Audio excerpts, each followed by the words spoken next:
The last Sheffield visit to Stamford Bridge brought United's exit from the Cup. Wednesday's last result in London was the 7-1 defeat at Arsenal. But from the moment Cundy and Myers messed things up to allow Paul Williams to lay on Danny Wilson's first goal in 6 months, it was clear Wednesday didn't care about history.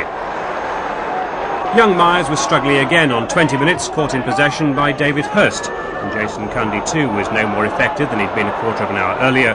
Williams round him with ease, and Chris Bart-Williams' shot turned in by Nigel Worthington. That's 4 this season for him, his best ever return for Wednesday. And his corner 9 minutes from half-time picked out Viv Anderson for Williams, still on the transfer list at his own request, to crown a devastating first-half display. Chelsea 0, Wednesday 3. Not much to say about Sheffield United's drab goalless draw with Queen's Park Rangers, except that Simon Tracy again excelled. His most impressive stop in the first half thwarted Les Ferdinand. And Tracy can have done his chances of winning international honours no harm at all. Ireland's Jack Charlton was in the crowd of just under 18,000, no doubt impressed by Tracy's agility and anticipation.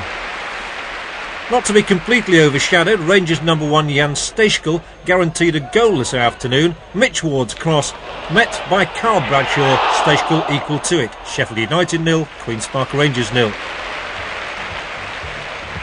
Leeds now a mere 2 points adrift of Manchester United and will go back to the top if they overcome Aston Villa on Tuesday evening. Sheffield Wednesday stay 4th and will settle for being 4 points clear of Liverpool. There is daylight between Sheffield United and the 3 teams in the relegation spots. Indeed, none of the bottom 10 clubs won yesterday. Barnsley faced an injury-hit Charlton side, which included joint manager Steve Gritt, but it was their former Sheffield Wednesday keeper Bob Boulder who was more prominent, saving here from Ian Banks. Charlton began the day in 8th place, still with hopes of promotion, very much where Barnsley were a year ago, and they almost went in front through Carl Leeburn, 8 minutes into the second half, Lee Butler proving a match for his opposite number.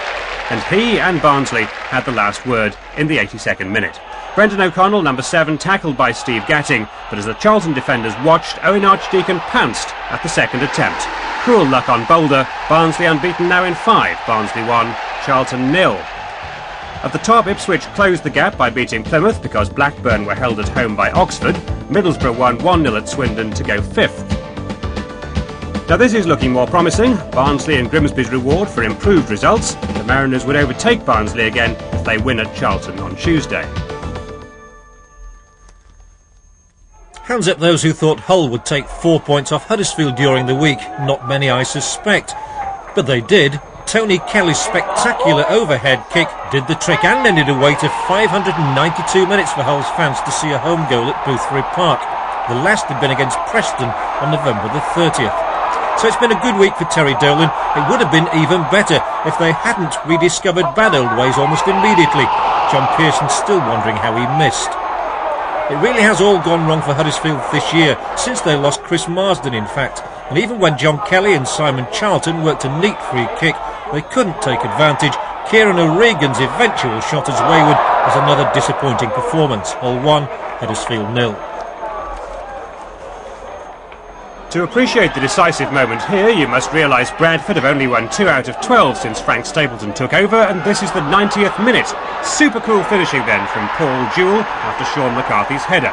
Bury's 3rd defeat in a week. Bury 0, Bradford 1.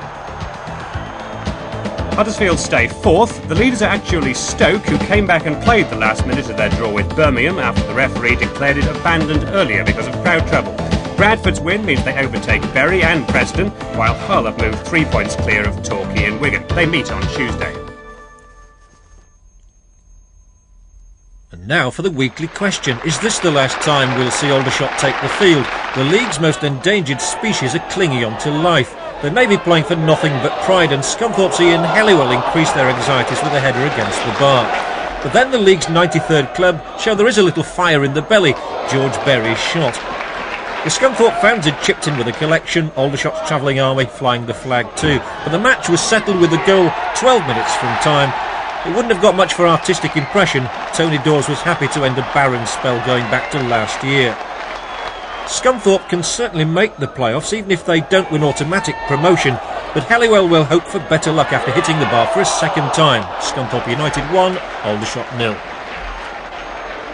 Nice sunny afternoon in the Garden of England for Lincoln, and they had an inkling that the long trip to Kent might prove fruitful when this scrappy goal put them in front on 29 minutes. David Putnam the scorer, and Lincoln will see it as a deserved slice of the luck that hasn't often gone their way recently. Nothing unlucky about the equaliser they gave away a minute later though. The back four caught square, the experienced Steve Lovell timing his run perfectly. Lincoln did have mitigating circumstances though, only 14 fit players, and that meant fielding a 16-year-old substitute, Ben Dixon, and a league debut for 22-year-old Jason Kabia, and that is how the trialist from the local Lincolnshire team Oakham United accepted the chance. He'd scored 3 goals in 2 reserve games for Lincoln, and now he's got 2 in 1 senior match, Tony Lormer's pass setting up his second. Lincoln's 5th away win, that's the best record in the bottom half. Gillingham 1, Lincoln 3. Rotherham's promotion bid was bolstered by 3 goals at Scarborough, which reflected the gulf between the sides. Goalkeeper Taylor hesitant against Cunningham's challenge and punished by Neil Richardson's close strike. That was in the 57th minute. 9 minutes on, a corner flicked on by Nigel Johnson for Des Hazel to score from almost under the crossbar. And 3 minutes after that, the best goal of the trio. Mark Todd's pass and Des Hazel's pace, which would have tested a greyhound, enabled Don Page to complete a highly satisfactory day for the Millers. Scarborough 0, Rotherham United 3.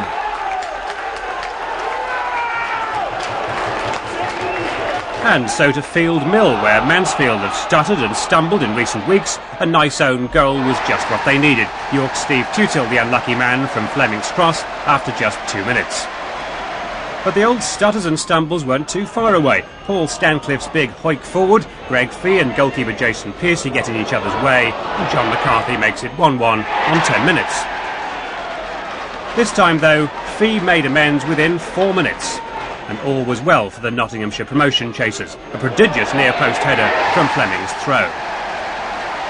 Confidence surged through Mansfield's veins again. Phil Stant sent Gary Ford behind the post. Sorry about that, but he does hold the stand-up, and Wayne Fairclough punished some hesitant defending.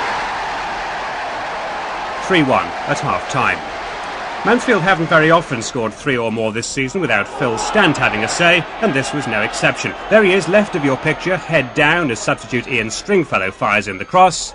4-1. Stant wasn't finished, and nor were Mansfield. It's Ford this time, the tormentor down York's left flank, where all the goals came from. 2 for Stant, 5-1. York's 89th minute goal was barely a consolation. Wayne Hall's free kick, substitute Paul Atkins' header. Mansfield 5, York 2.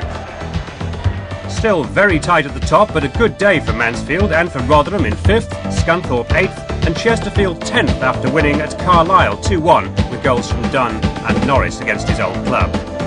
Scarborough's defeat leaves them in the bottom half, where Lincoln were the region's only winners. They're 2 points clear of York, 4 ahead of Halifax, and Doncaster stay where they were.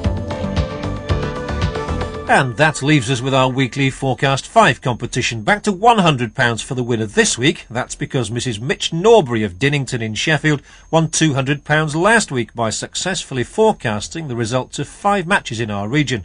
So on to this week's games for you to test your powers of prediction, and they are: from Division 1, Sheffield Wednesday against Coventry City and Tottenham Hotspur against Leeds United. From Division 2, it's Grimsby Town against Barnsley. From the 3rd Division, we have Bradford City versus Darlington. And there's one match from Division 4, that's Lincoln City versus Mansfield Town. Give us your forecast of the result on 0898 500 180 and you could win £100. And that's it. A strange day for Jack and Ben Kamara, Luton mascots but Leeds fans, and their dad still respects his old club. I think Howard Wilkinson knows what his best side is, and if he can feel that every week, then I'm sure that they'll win the championship.